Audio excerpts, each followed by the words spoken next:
ölübdü. Ayda, o deyil meşə heyvanları yiyibdi onu. Onu da yaralayıp da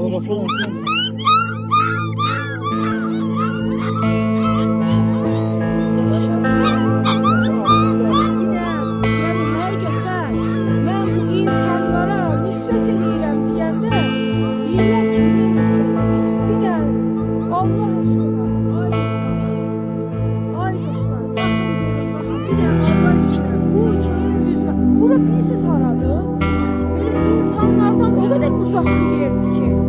Bura